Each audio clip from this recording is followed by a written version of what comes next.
All right, let's dive into something I'm sure we all think about. In a world that's just overflowing with information, why does it feel so impossible to actually pay attention? And maybe more importantly, what can we do to fix it? You know the feeling, right? That endless scroll on your phone, swiping through story after story. And at the end of it, you feel like you've seen everything but retained, well, pretty much nothing. That sense of digital overload, it's not just you. It's become a totally universal experience. And this quote just hits the nail on the head. It perfectly captures the crazy paradox we're all living in. We have access to literally everything, but our own attention, that's become the rarest thing of all. And that, right there, is the core problem we're going to unpack. Now, the first thing we have to get straight is that this isn't some kind of personal failure. It's not about a lack of willpower. It's a systemic issue. We're basically living through what some people call an attention famine, and it's a direct result of the media world we've built. I mean, just think about how you consume content.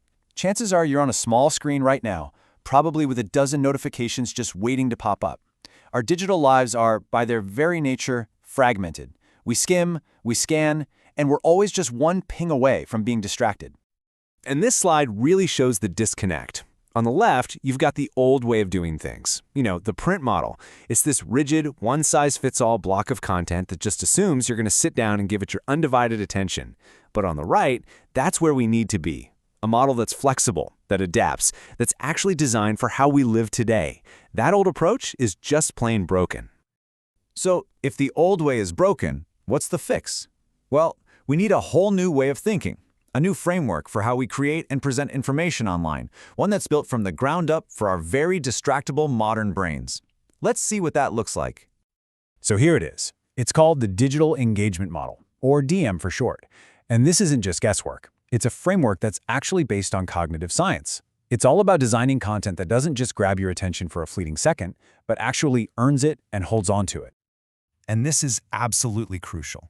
The DM isn't about clickbait or cheap tricks. The goal isn't just more clicks. The goal is meaningful engagement. It's about helping people actually connect with what they're seeing, especially in those first few make or break seconds.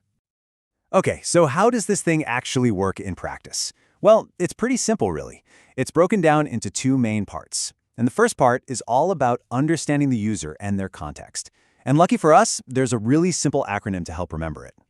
It's called the user's digital diet. D is for demographics, you know, their general background. I is for their individual interests. What are they actually curious about right now? E is for their environment. Think about it. Are they on a noisy bus or are they relaxed on their couch? And T is for time. Do they have 30 seconds to spare or 30 minutes to deep dive? Every single one of these things changes the game. So, once we have a good idea of the user's diet, once we know who we're talking to, then we can move on to the second part of the model. And that's all about how you actually craft the content itself to be as engaging as possible. And for that, we add a little spice. S is for scannable, so you can get the main idea in just a few seconds. P is for personalized, so it feels like it was made just for you. I is for interactive, giving you some control over the experience. C is for curates curiosity, making you actually want to learn more. And finally, E is for emotional, to create a real human connection. You put that all together, and that's how you cut through the noise. Okay, so that's the theory. Diet and spice. Sounds good, right? But what does this actually look like when you put it into practice? Let's check out a real-world example. So, this is what we're all used to seeing, right? The infamous wall of text. It's that one-size-fits-all approach that completely ignores everything about the user's diet.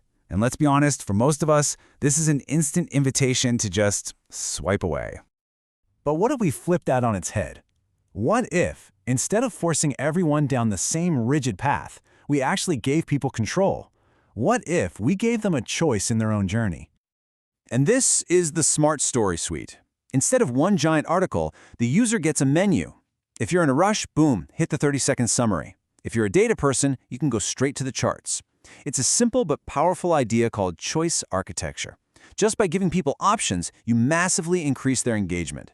You're respecting their time and their interests, serving both the person who just wants to skim and the person who wants to do a deep dive. All right, so let's just zoom out for a second. Why does all of this, diet, spice, the smart story, why does it matter so much, especially right now? What are the real stakes here? Well, because this is about so much more than just getting views on a cat video. This is about making sure that critical information, we're talking about science, about public health, about civics, can actually cut through all the digital clutter and reach the people who need to see it. It's about making knowledge accessible to everyone, not just a few. So, I'll leave you with this final thought. Now that you're armed with these ideas, with this framework of diet and spice, how are you going to look at the digital world differently? Will you start to see the hidden architecture of engagement in everything you scroll through online?